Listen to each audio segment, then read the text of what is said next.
Hi everybody, this is Becky Coward, Texas A&M AgriLife Extension Service agent for 4-H and Youth Development in Coryell County. And today I'm going to talk to you a little bit about what you can do to have your own garden. Now some of us are limited by space, so if you have a limited amount of space, this is for you. We're going to talk today about container gardening. So what resources do you need for plant growth and container gardening? Well, you have to have your typical things that plants need to grow. You've got to have air and sunlight. You've got to have an adequate water supply, and then you've got to have a soil medium that contains the nutrients for plant growth. We'll talk about that in just a moment. But first things first, got to start with something. So what do you have on hand? Well, on our ranch, we have syrup tubs. Now syrup tubs are great for container gardening because they supply enough space for even plants like tomatoes that have a deep taproot that are going to go on down straight and grow. Now these containers obviously don't come with holes when we first get them. So what am I going to do? I'm actually going to take this container. I've got 2 holes drilled, if you can see this, and I'm going to add another hole simply with a cordless drill. So as I do this,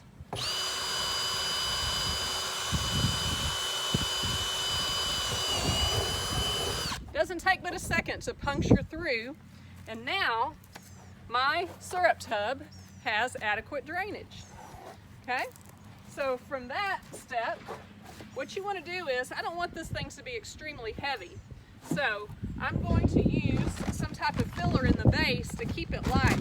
I picked this up at our local feed store. What this is, it's aerosol perlite. So I'm going to go ahead and dump this into my container.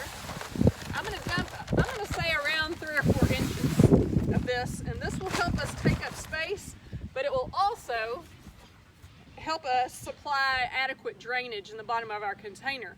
Now what are some other sources of drainage that you can use? You can always use gravel. Pea gravel works really well also. So in my containers that I did before, I used about 1.5 bags of this premium potting soil. This premium potting soil is actually a good soil because it contains our NP and K, our nitrogen, potassium, and phosphorus, which are all essential for plant growth. It also says on the bag that it's naturally has the ability to hold water, but also allows for drainage. Now it includes starter fertilizer inside of it, so it's going to be key in helping our plants get off to a great start.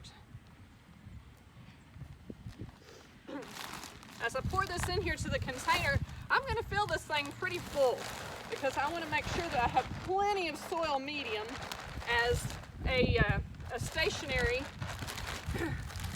medium for our plants. All right. So, what can we do? Can we plant soil from plants from seed? Can we plant live plants? You can do either one. I actually have gone down to the feed store and purchased some different types of seeds that I'm going to start in some cedar pods. But today I'm going to show you there's nothing to planting these live tomato plants. Once you've got your soil medium into your container, you're simply going to dig a hole in the side, put your plant in, and pat it down. Now you do want to pat it down really well because you want to make sure that it has some stability. After that, I'm simply going to add my fertilizer of choice. This Osmocote will do real fine on these plants.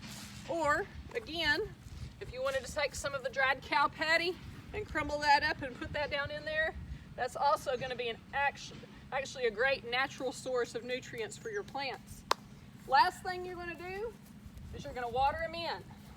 You want to make sure that you all your plants are watered in nice and ready to go there.